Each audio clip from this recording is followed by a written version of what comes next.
Розділ 5. Славко ходив на другий день до Кранцьовської. Коли ж і звезли матеріал на будову читальні, то він зовсім забув про свою обіцянку відвідувати Кранцьовську щодень. Намість до неї ходив на місце будови і приглядався доти, аж доки не прийшов час іти на обід. Читальню будували на громадській толоці, над річкою, близько дороги. Кожний читальник дав підводу для звезення матеріалу, а опріч того, кожний особисто помагав при роботі. Всі читальники обібралися за майстрів. Тільки один із них, Неважук, що розумівся на майстерці, проводив тій роботі. Робота йшла з великим поспіхом, бо робітника було так багато, що не кожний завсіди находив собі роботу. Славкові здавалося, буцім і він потрібний при будові. Мав навіть велику полегшу в своїй журі. Удалося йому вмовити в себе, що доки читальня не скінчена, доти він сам не може братися за ніяке діло. Це його так переконало, що зовсім перестав журитися. На третій день будинок затичили. Діялося це якраз о 10-й годині перед полуднем. По звичаю принесли читальники кілька пляшок пива і під тим будинком запивали справу. Посідали на підвалини, бо розуміється, що не було ні стін, ні даху. Та й гуторили. Поміж ними і Славко. Але він постановив собі доти не вертатися до своєї жури, доки будинок не буде зовсім викінчений. Аж як покриють дах, поставлять вікна і шиби, виліплять і вибілять стіни, аж тоді мав Славко намір застановитися далі над тим, що йому із собою діяти. Тепер же він навіть повеселішав і перестав себе вважати за гіршого від інших. Те задоволення, яке дає іншим людям праця, обхоплювало Славка вже при самих обзоринах чужої праці самим почуванням, що й він до цієї справи як-небудь примішаний. Випив навіть із читальниками пляшку пива. Аж нараз Петро Оском'юк показав людям ящірку. Вона бігла попри них і сховалася під травичку зараз біля каменя, що лежав недалеко від того місця, де сидів Оском'юк. «А цитьте ж», – сказав Оском'юк, – «зараз щось побачите». Узяв кусник патичка, вигнав ящірку на вільне місце і притис їй кінець хвоста патичком. Налякане звірятко з усієї сили перлося наперед, аж нарешті урвало притиснену часть хвостика і утікало просто перед себе. Петро хотів щось говорити за відірваний хвостик, але його ніхто не слухав. Усі тепер зацікавилися ящіркою і Війтом, бо Війт вихопив у Петра патик і скричав: «Ану, чекайте, я!» Аж червоний із завзятку пруднувся за ящіркою, намагаючись притиснути їй остаткову частину хвостика. Бідолашне звірятко з розпукою обернулося головою до патика і ухопило його кінець у свій беззубий ротик. Тоді всі, хто приглядався цьому, заверещали: «Убийте! Убийте!» Тоді Війт сіпнув патичком, вихопив його з ящірчиної пащечки і підніс його вгору, щоби виконати над звірятком громадський присуд смерті. Але ящірка покористувалася часом і кинулася навтіки. Вигинаючись на всі боки, щоб обминати камінці, вилискувалася проти сонця зеленавими і синявими красками і просувалася з великою скорістю поміж людські ноги, неначе плила водою. «Куме Павле! За п'ятком! За п'ятком!» гукали на Гаєвого, бо він був у черевиках. Гаєвий затупав на місці ногами. Отже, було вже запізно. Ящірка лиш мигнула проміж його черевики, допала трави, що росла густо над річкою, та й щезла там із очей ворогів. Ще Неважук і Війт бігли за нею і прогортали траву, яка лиш верхом рухалася. Дістали таку завзяту ману, щоби забити звірятко для того, що воно живе. Як той рибалка, що йому вирветься з рук жива риба і шубовсне в ріку, то він у нестямі пхає руки в воду, чи не вдасться ще рибу піймати. Так вони оба пробували найти ящірку в траві. А та спроба лиш дала їм змогу переконатись і другим переказати, що ящірка вже пропала на невіднайденну згубу. Аж тепер вернулися усі до Петра. Він стояв над відірваним хвостиком і приглядався йому. Хвостик, неначе розтоптана гадина, скручувався без перестанку у вужівку, то в цей бік, то в той бік, а притім посувався наперед. Петро схилився, узяв хвостик за молодший кінчик і підніс догори. Хвостик вертівся далі. — А ви ж не боїтеся туто в руки, брате? — запитався Війт. — Чого?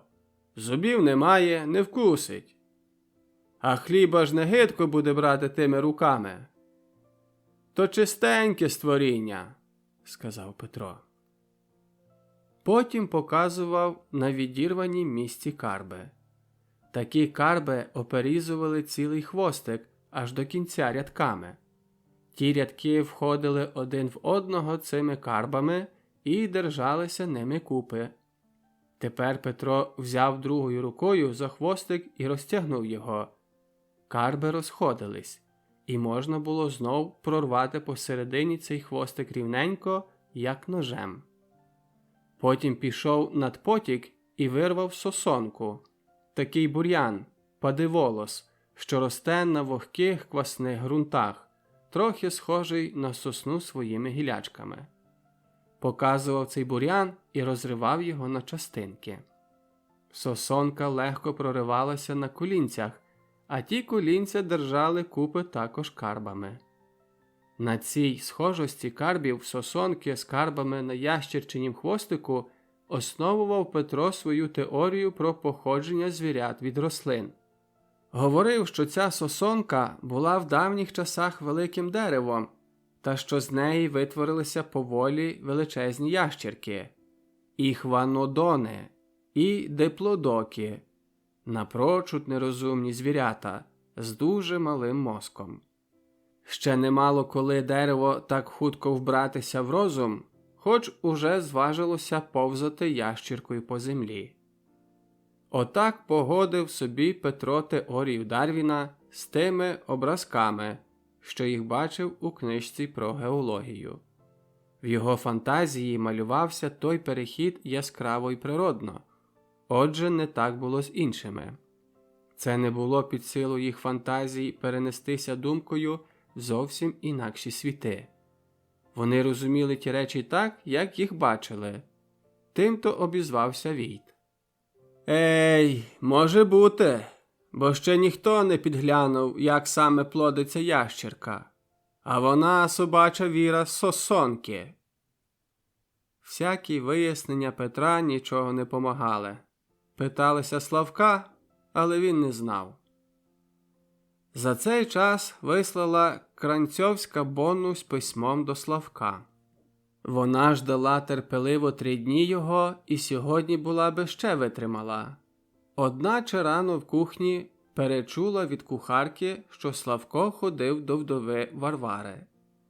Ця відомість уколола її в серце дуже болюче.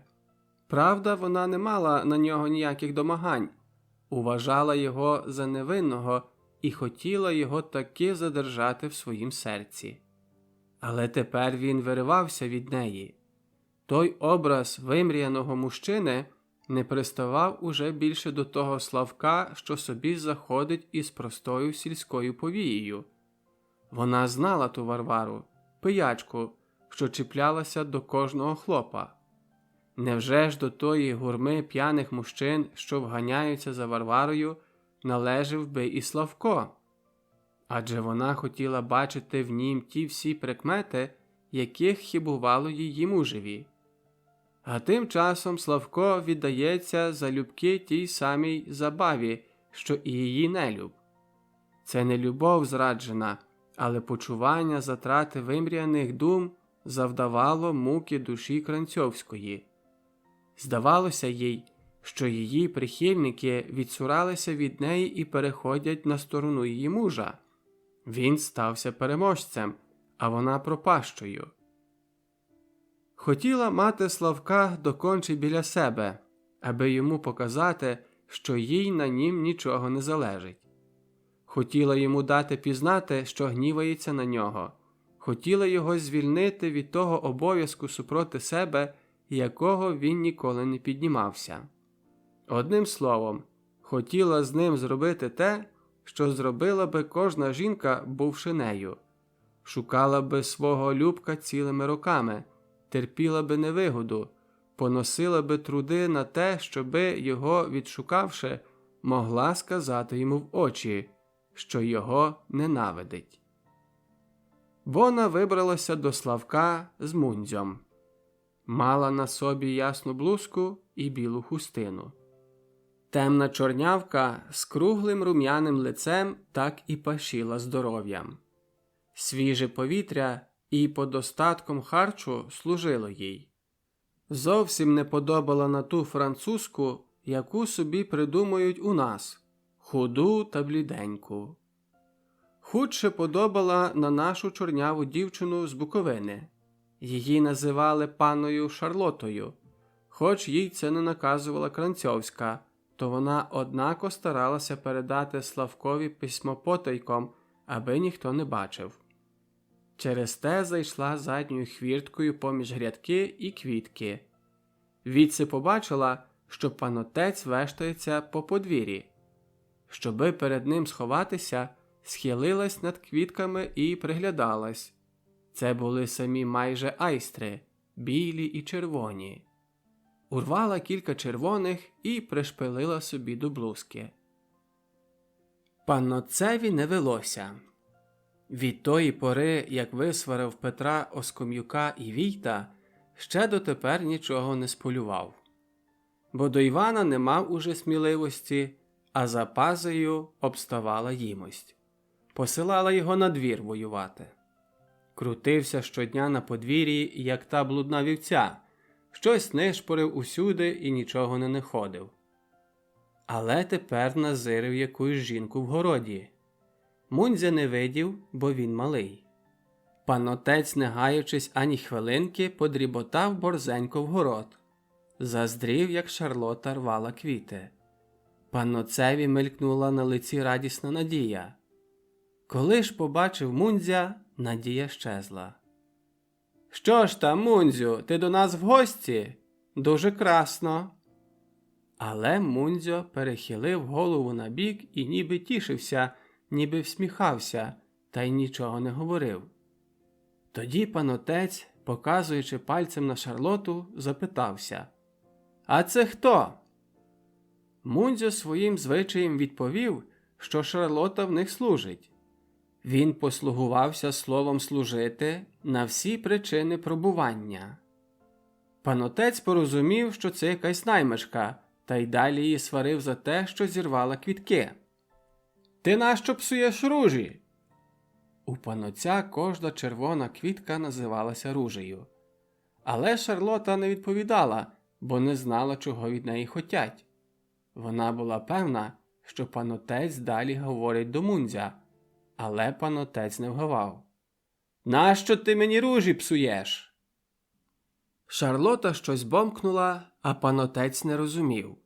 Його зачало це лютити. Мундзю пояснив, що ця особа не вміє інакше лиш по-французьки. Панотець зразу нарікав, нащо пани приймають якусь німу наймичку, а потім жалував гірко в душі за свою нещасливу долю, що не дала йому нагоди навчитися по-французьки. Одиноку ще надію мав панотець на Мундзя. «А ти вмієш по-французьки?» Мундзьо знов перекривив голову, виставив на двір кусник язика, прикусив його і несміливо відповів, що вміє. «Кажи їй, що я питаюся, нащо вона мені ружі псує?» Мундзьо щось балакав до Шарлоти, вона йому відповідала, а потім утихли обоє.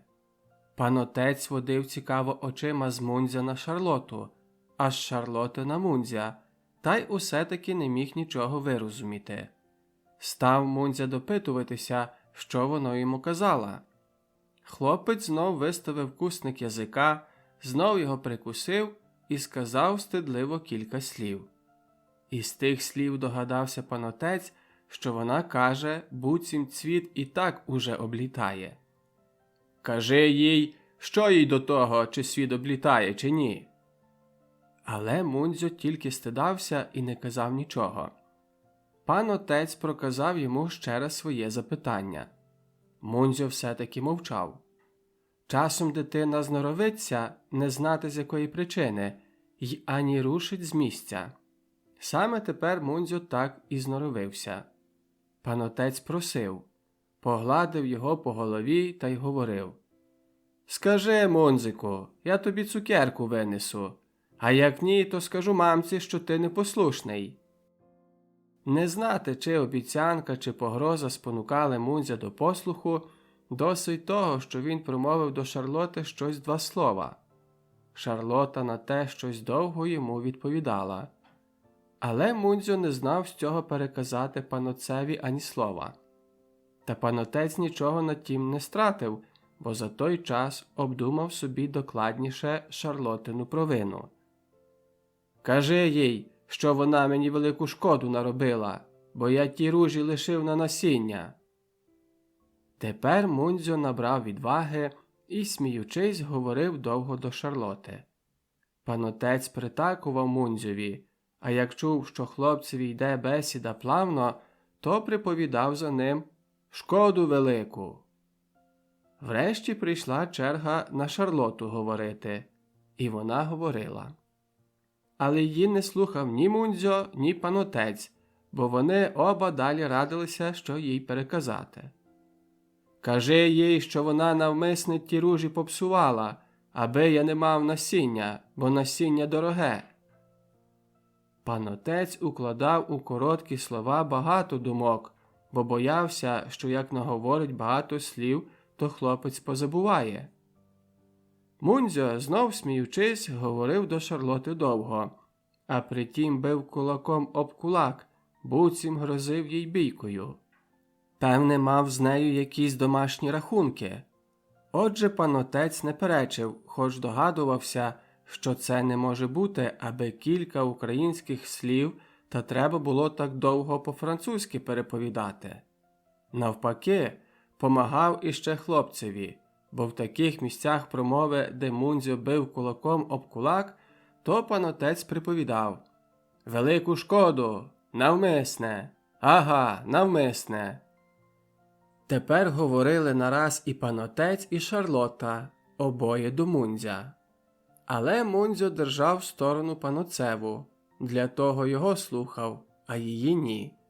Панотець допитувався: «Казав єсь навмисне?» «Казав!» «Кажи їй ще раз!»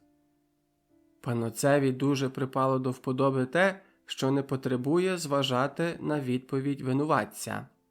Така відповідь не раз збивала його з пантелику, заводила на безпуття, а тут говори і не дбай, що тобі відповідять, бо і так не зрозумієш. Тимто, незважаючи на лепетання Шарлоти, що стала собі помагати рухами рук, а навіть цілого тіла, намовляв панотець хлопця: «Кажи їй ще раз, що вона навмисне ружі попсувала, аби я не мав насіння». Знов Мундзьо говорив, а панотець притакував. Як уже хлопець умовк, питався панотець іще раз: «Казав єсь навмисне?» «Та казав!» Щоби допевнитись, чи Мундзьо правду каже, зарядив собі панотець спробу. «А як по-французьки навмисне?» «Не знаю». «От на, маєш!» – застогнав панотець. Аж цмокнув, аж почухався в голову, почувши таке слово. «А як по-французьки на збитки? Знаєш? А на злість? А на супір?» Мунзьо казав, що знає, лиш не хотів говорити ті слова панотцеві. «То кажи їй! Кажи все! І навмисне, і на збитки, і на злість, і на супір. Може, хоч одно добре трафиш». Шарлота за той час голосно молола язиком, розкидала руками, вигиналася, дубцювала ногами, але на неї не зважали. Достоту, як той мужик, що висаджує порося на віз вести на торг. Воно квичить, пручається, а мужик мовчки своє робить. На цю розмову, ведену при помочі малого драгомана, надійшов Славко. Не мав уже що робити при будові, бо читальники випили могорич та й розійшлися додому. Відтепер мала вже робота провадитися через згоджених майстрів. Славко приступився до Шарлоти, здоймив капелюх і подав їй руку. Батькові ж сказав, що це навчителька французької мови. Панотець в один миг обернувся і хутенько подріботав від них на подвір'я. Соромився. Але так, як той циган, що з'їв чужий обід. Ніби сором циганові є, та бо й пожиток його не минув. Кранцьовська визирала Славка у вікні з великою нетерплячкою. Взяла собі до голови таку постанову, що як він прийде, то вона його прийме байдужо. Скаже до нього кілька слів і не дасть по собі пізнати, що вона звідалася про його знакомство з Варварою. Потім буде мовчати, аби він допевнився, що їй на нім ніщо не залежить. Коли ж би він щодо неї більше говорив, то вона відповідатиме лиш із чемності півсловами, нехай догадається, що можна йому вже йти додому. Але Шарлота не верталася, тож Кранцьовську напав острах, що ану ж він не прийде. Вона тоді зовсім безпомічна, бо то лиш від нього залежить, а не від неї, чи він схоче з нею видітися чи ні. Треба дуже великої сили волі, щоби спокійно переносити на собі ту зневагу, яку він тепер може їй заподіяти. Але ні, Славко йде. Йдуть усі троє – він, Шарлота і Мунзьо. Вже на хіднику, що провадить на веранду. Неначе би її хтось силоміць стягнув, так не самохідь і хутко вибігла Кранцьовська на веранду, де й поділась її постанова, щоби його стріти байдужо.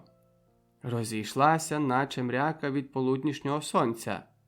Кранцьовська почувала великий жаль до Славка і не могла здержатися, щоби йому не докорити. Гратулюю вам, пане Славку. Я й не надіялася, що ви так борзо змужнієте. Як же почуваєте себе після знакомства з Варваркою?» Славко, не надумуючись ані хвильки, відперся всякого знакомства з якою-небудь Варваркою. Ані одним моргненням брови, ані кліпненням повіки не дав по собі пізнати, що говорить неправду. Умів на славу скривати свої таємниці перед людьми.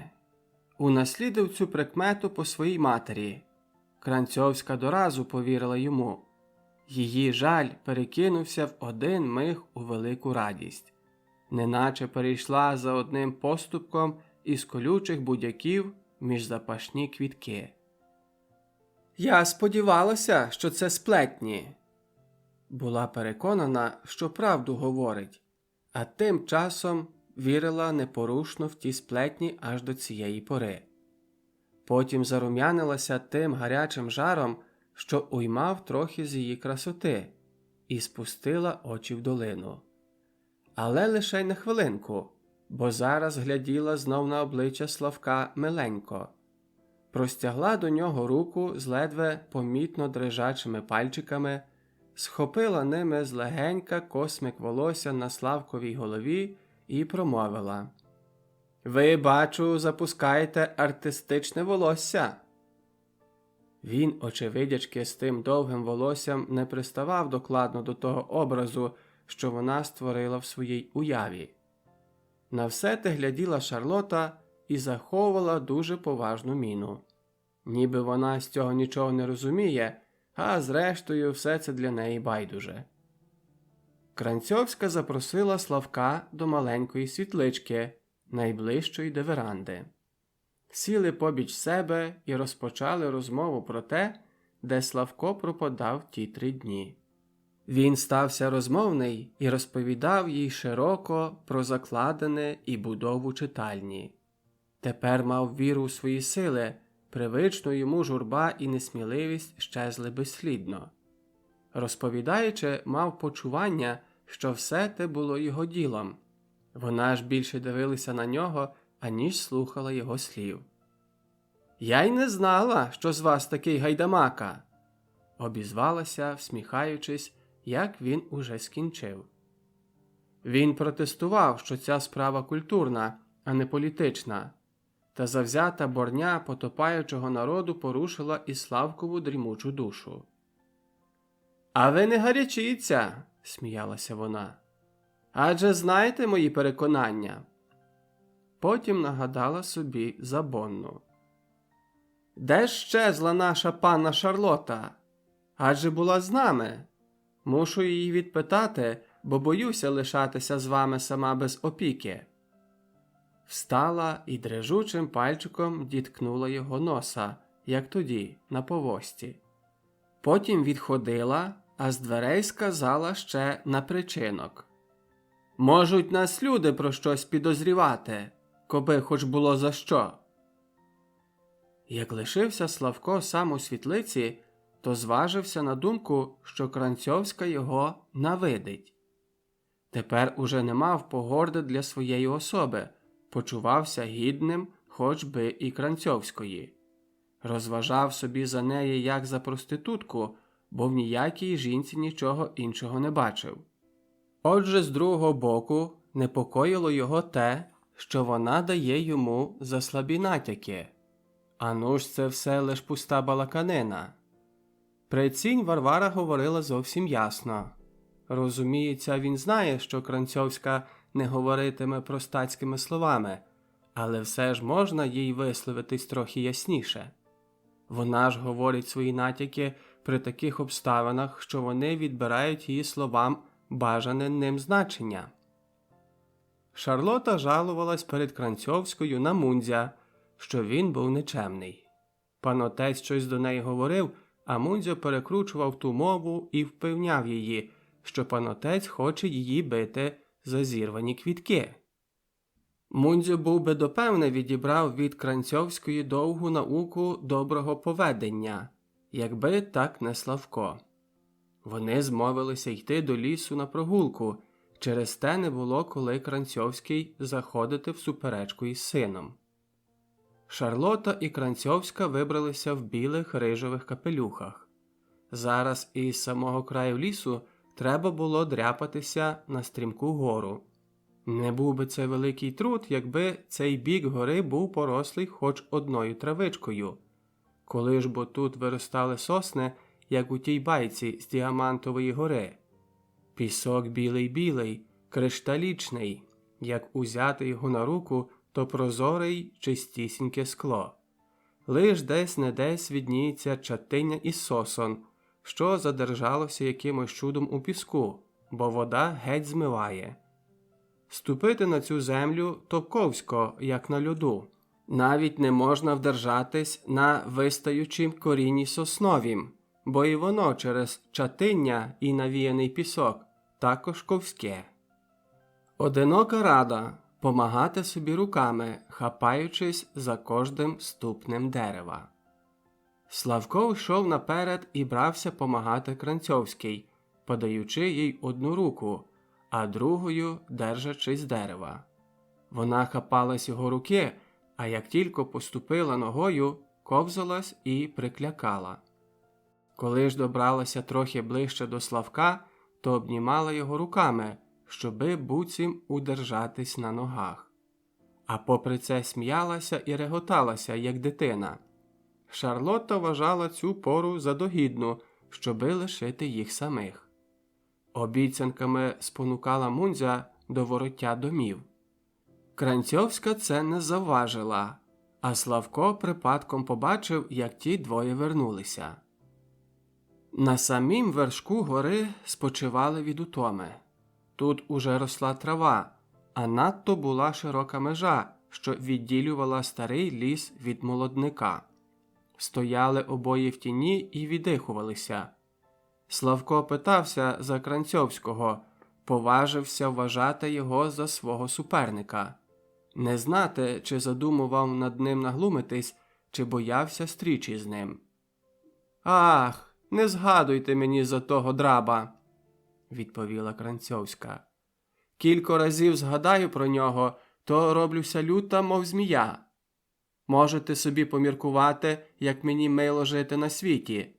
Подумайте собі.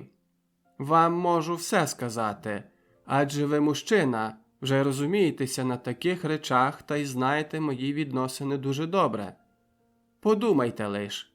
Кілько разів погляну на свої діти, стільки разів пригадую собі, що вони діти алкоголіка. Не знаю, чи здужаєте ви порозуміти, як ця думка точить мою душу». Зітхнула і нагадала собі, що Мунзьо десь облишився. Славко сказав їй, що видів, як Мунзьо із Шарлотою вернулися.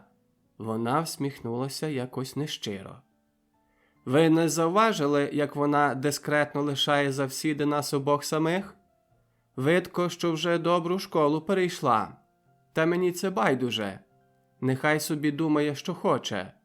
Вже яку славу мені муж приспособив, то я не в силі гіршої собі напитати. А зрештою...» Подумала хвильку, вагувалась.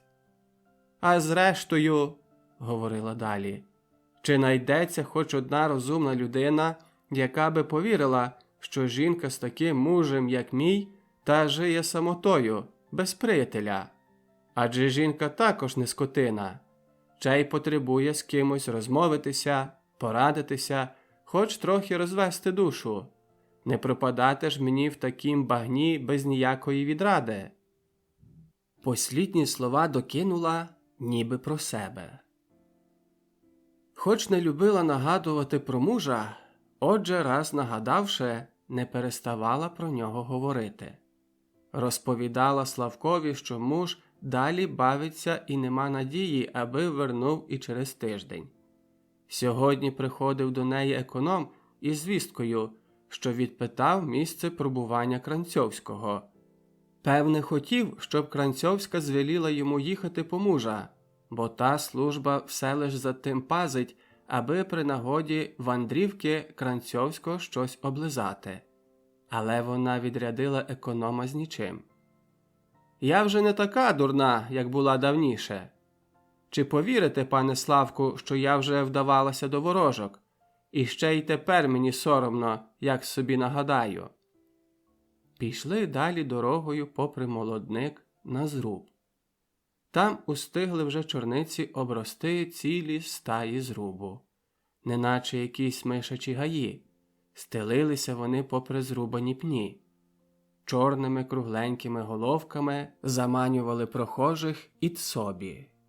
Але прохожі на це не зважали. Вони лиш слухали одне одного, тільки ожини їм заважали. Ця ростина брала прохожих підступом, стелила крадьки проміж траву землею своє довге пруття і показувала ягоди ще недостиглі, бо червоні.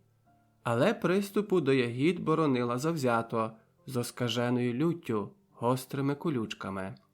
Особливо чіплялася до спідниці Кранцьовської.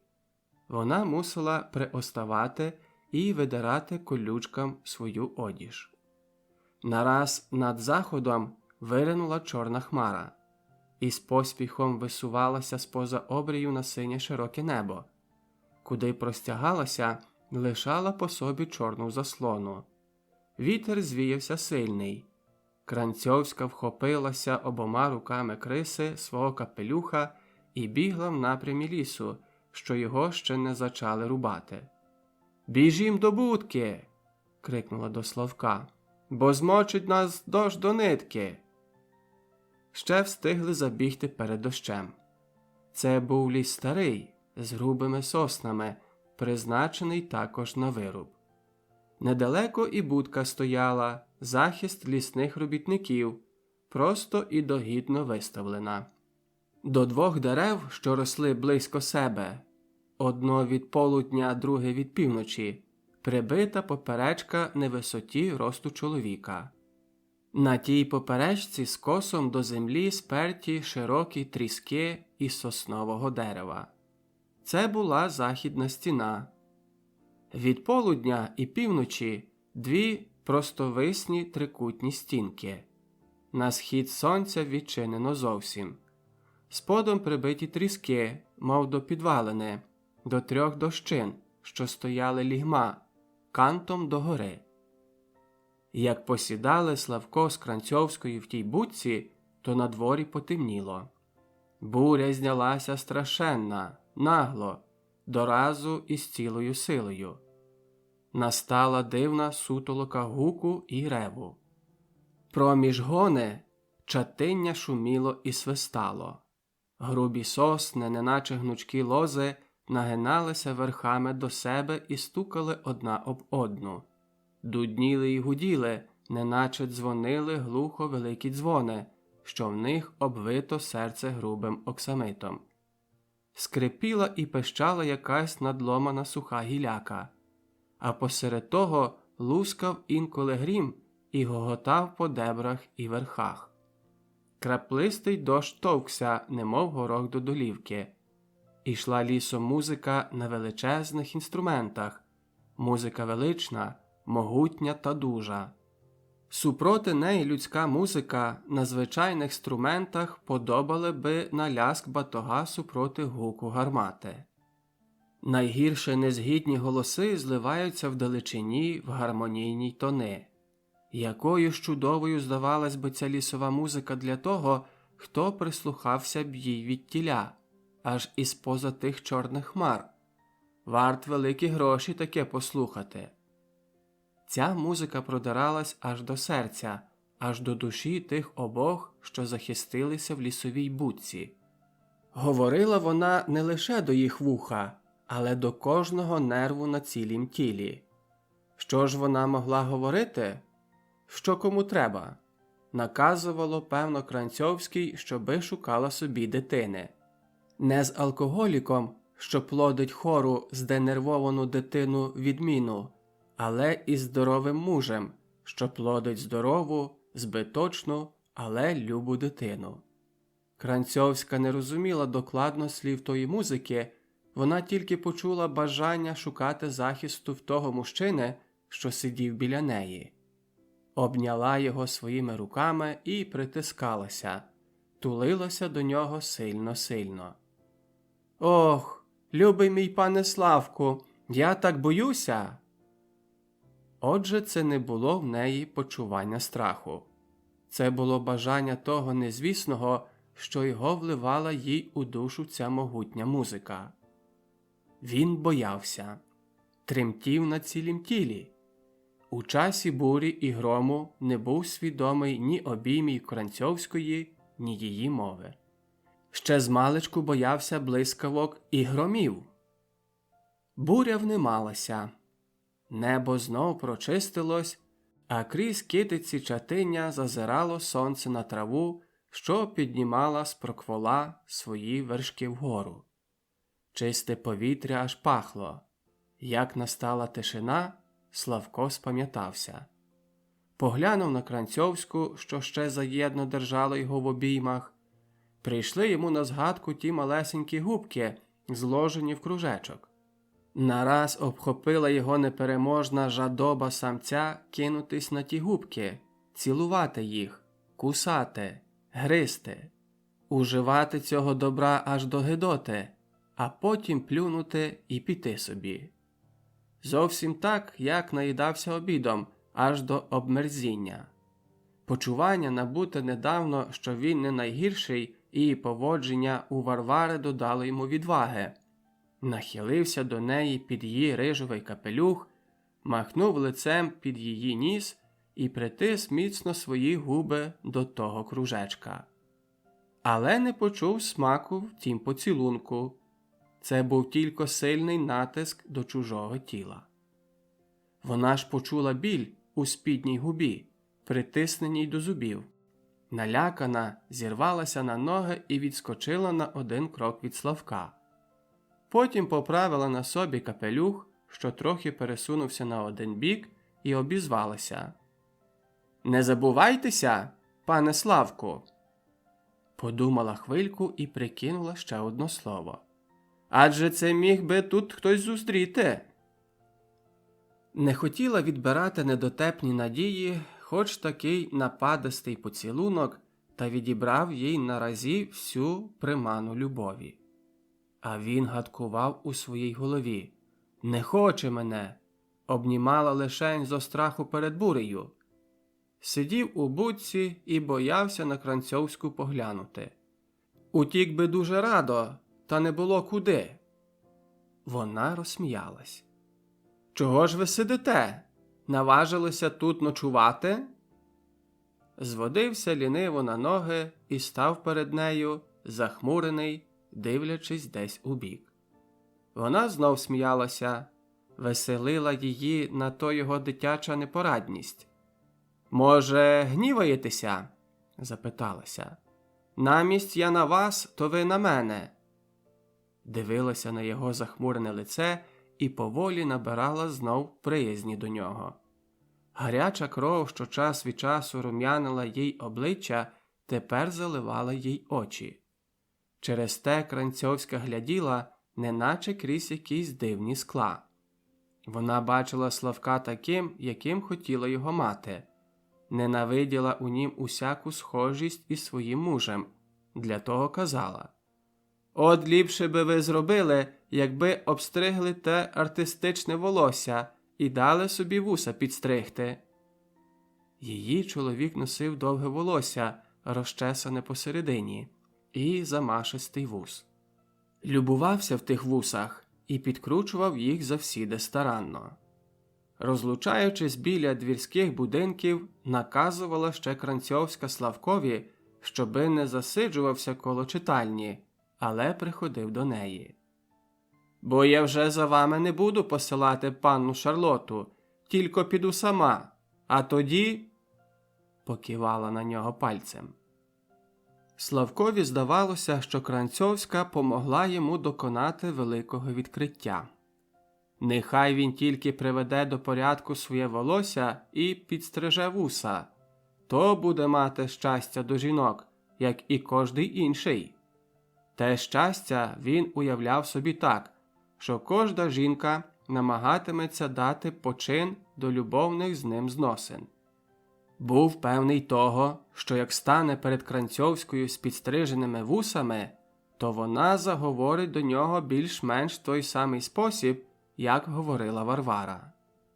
Нічого й казати, що таке відкриття наповняло його серце радощами через край. Тільки однісінька думка не давала йому спокою. А саме, думка про той його забобон.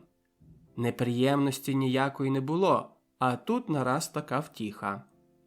Щоби припадком не спіткала його доля Гринька у Варвари. Цей також мав великі радощі зо сватів.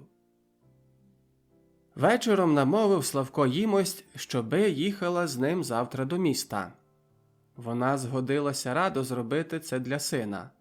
Казала, що має важні орудки в місті. На ділі ж ті орудки міг би хто-небудь полагодити, але їмость тішилася тим, що син набрав послідними днями якогось життя і веселості. Тільки своїм звичаєм не хотіла до цього ні перед ким признатися, тому і звалила причину своєї їзди виключно на самі орудки. Скоро по півночі пробудився Славко із тяжкого сну. Взяв передовсім розмірковувати над своїм забобоном. Як воно могло статися, що цей раз забобон не справдився? Допевне, аж після цього жде його якесь велике горе. Це його дуже лякало.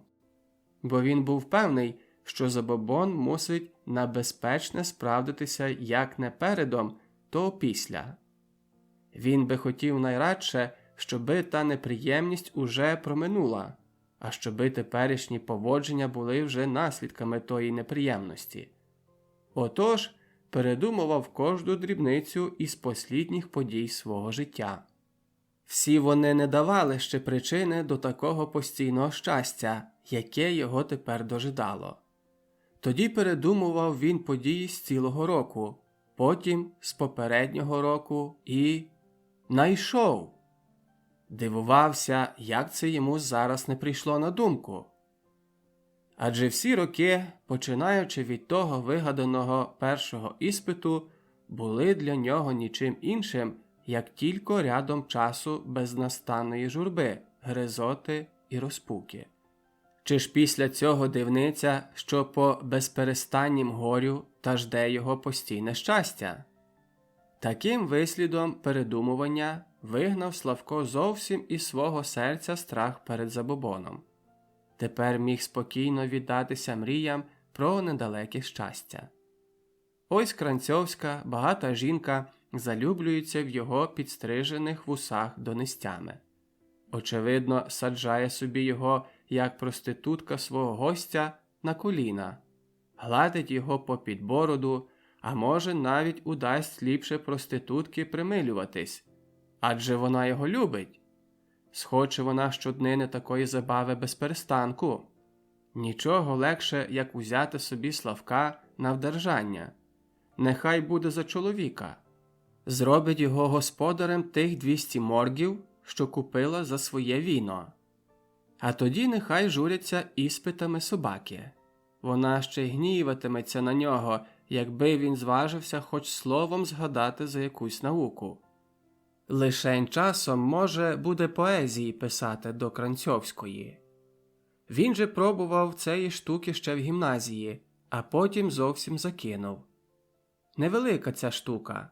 Треба тільки так писати, аби і самому нічого з того не розуміти, бо ж він не розумів і чужих поезій. Був певний, що автори також не розуміли. Тільки з правописом і інтерпункцією біда. Але такі справи належать до того, що друкує. Йому ж за те платять. Мусив вивчити. Зрештою, цією штукою займатися буде від нехотя, принагідно, аби здивувати Кранцьовську. Головним же його спортом буде господарка. Візьме собі такого Івана, як батько має, та й господаритиме так, як батько. Лиш коней держатиме більше, молодих лошаків, бо він любить придивлятися, як вони брикають. Правда, на перешкоді стоїть Кранцьовський, але з ним коротка справа. Славко ж вичитав у записках церковного права поради про вбивство мужа. Розуміється, за такий учинок Славко би не брався. Він м'якого серця, не вбив би і горобця. Найдеться якийсь інший, що стане Славкові в пригоді. Справиться так спритно з Кранцьовським, що Славко навіть не буде знати, як і коли. А зрештою, чорт бери Кранцьовську і її чоловіка. Злакомиться на Славка якась інша, ще багатша. Вона не буде мати чоловіка. Удова чи панна, все йому одно, лиш аби мала такі маленькі губки, як Кранцьовська. Навіть може бути старша, худше її чорти вхоплять. Найде собі тоді іншу. Господарка приноситиме йому незміренні прибутки, бо він патріот, упишеться до читальні. Мужики аж битимуться, щоби дірватися до роботи на його землях. Бігтимуть вдосвіта на випередки, бо котрий спізниться, то вже не найде роботи в патріота. Уже в крайнім випадку відрікається Славко і господарки. Пристане і на жінку заміжню, нехай буде заміжня і безземельна, лиш би грошовита. Побудує йому вигідний домок і буде доїздити.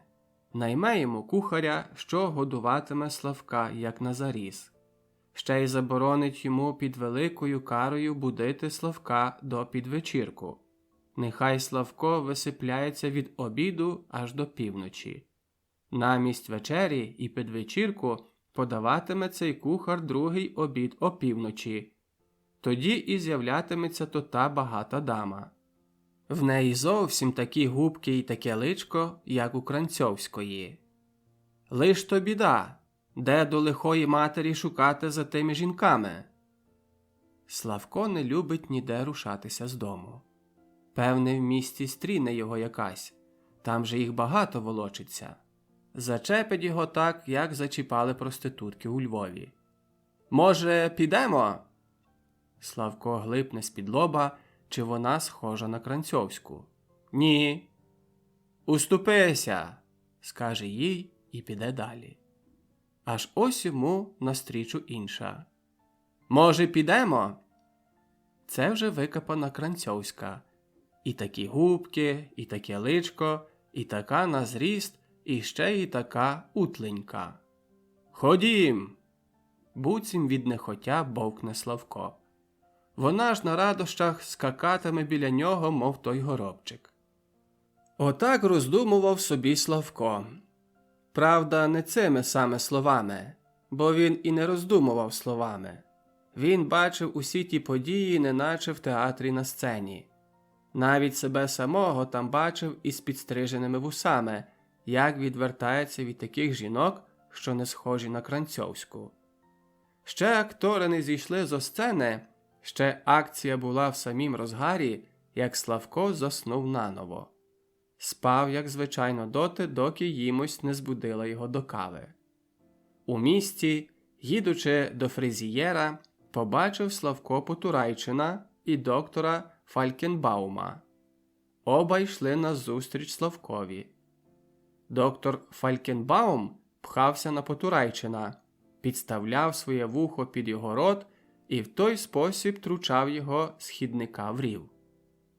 Порівнялися зо Славком, привітались, і Фалькенбаум зачав говорити. «Я бороню їх цілком безінтересовно. Можете це кожному сказати». Потурайчин йому перебив. «Та чекайте, пан Матчук іще не знає, що сталося». Фалькенбаум приклав праву руку до свого вуха і ткнув його Потурайчинові під ніс. «Що? Що ви кажете? Може, ви дали мені хоч крейцар? Ані мені, ані мому шефові». І з гіркою бідою вдалося Фалькенбаума втихомирити. Потурайчин розповів Славкові, що має візвання до карного суду за проступок проти 2-го параграфа закону про збори. Щоби заложити у Вороничах читальню, був у селі в Неважука і закликав до нього кількох господарів на нараду. Потурайчин знав, що польські власті карають русинів за всяку культурну роботу поміж народом, як тільки хоч трішечки є за що-небудь зачепити. Для того, навчений досвідом своїм і своїх товаришів, виставив кожному запрошеному письменні запросини, бо хоч 2-й параграф таких запросин не вимагає, але практика виробилася противна. Мабуть, котресь із домашніх дітей, що сиділо на печі, не мало запросин на письмі. Чи, мабуть, якась сусіда, що приходила зичити горшка, постояла трохи в хаті. Досить того, староство донесло до суду, що Потурайчин і Неважук скликали в Вороничах збори без повідомлення староства, бо закон вимагає, щоби про всякі публічні збори повідомити староство 3 дні передом. За недодержання цього законного вимогу судитимуть Потурайчина і Неважука. Потурайчин жартував і буцім сміявся із цієї справи, бо не чув за собою ніякої провини. Все зробив, чого закон вимагає. Отже, таке видко було по нім, що сміх його силуваний. Не так, мабуть, боявся засуду, як того, що стратить через те лекцію. Тож корився перед Фалькенбаумом очевидячки. Фалькенбаум, ідучи, тручав його в рів, а Потурайчин лиш незамітно, потрошки вступався. Фалькенбаум, бесідуючи з ним, пускав із нервозності просто йому в лице дрібненькі, як мак, крапельки слини, а Потурайчин навіть не обтирався із чемності. У фризієра Славко не тільки привів своє волосся до порядку і підстриг вуса, але навіть на втіху своєї матері купив собі плящину з водою для волосся. Сам на таку річ Славко був би не здобувся, бо не мав сміливості, але фризієр йому поміг. Намовляв Славка, аби собі купив таки плящину. Захвалював ту воду, що вона і голову чистить, і засіває на ній волосся. Як приклад чудодійства цієї води показував фризієр на свою голову. Цей фризієр, його звали Ютка, мав дивно лису голову. Ціла голова гола від потилиці аж до носа, бо й над очима, там, де мають бути брови, не було нічого. Ця голова вилискувалась, як макогін облизаний. Але приглянутись їй уважно зблизька, то бігме, на ній був волос. І то геть від чола аж до потилиці. Довгий сивий волос. Тільки рідонько. Ой, як же рідонько! На цаль волосинка від волосинки. Відступитися ж від Ютки на крок, то кожний би присяг, що голова оскальпована. Але Ютка був переконаний, що на його голові буяє волос, мов троща краєм ставу. Бо він водно гладив себе по голові, а все злегенька. Любувався, що волос скобоче йому долоню, до черепа ж не доторкався. А як дивився коли на себе в дзеркало, то зблизенька, та й пантрував лиш за тим, аби вздріти волос. Так привик до цих обзорин, що очей своїх у дзеркалі не видів, а волос видів. Тому ж то й хвалився перед Славком, що вода йому помогла. Отже, цею хвальбою не відстрашив Славка. Він уже хотів ту плящину купити, тільки ще вагувався з тої причини, що не знатиме, як цю воду вживати. Але Ютка обібрався вивчити, і то зараз. Насамперед натирається цею водою голову. Отако! Говорив Ютка і натирав Славкові голову. Будете зараз видіти, що стане піна, як із мила. Приповідав Ютка далі і показував Славкові долоню. Намість піни був там чорний бруд, бо Ютка ще сьогодні не мив рук. Але Ютку це і трохи не збентежило. Видите, який бруд з голови? Потім учив Славка далі. А тепер треба обмити голову теплою водою. При цім слові обернувся Ютка до другої стіни та й крикнув. Суре, гіб вармес васер. Примітка. Дай сюди теплої води. Гопніщт. Примітка. Не маю. Обізвався сердитий голос за стіни. А ще ліпше студеною водою, то здоровіше. Поправився Ютка і обмив Славкові голову студеною водою. А тепер треба добре витерти чистим рушником. Учив Ютка далі і крикнув до другої стіни. Суре, гіб райнес гантух. Примітка. Дай сюди чистий рушник. Гопніщт, відповів той самий сердитий голос. Але ліпше брудним, поправився Ютка. Бо як зовсім свіжий рушник, то ще твердий, рапавий. А як уже вживаний, то м'який, податливий. У такий спосіб прийшов Славко до плящини з водою на волосся. Їм ось радувалася з того. Натомість не злюбила, що Славко підстриг собі вуса. Аж засумувалася, як побачила його.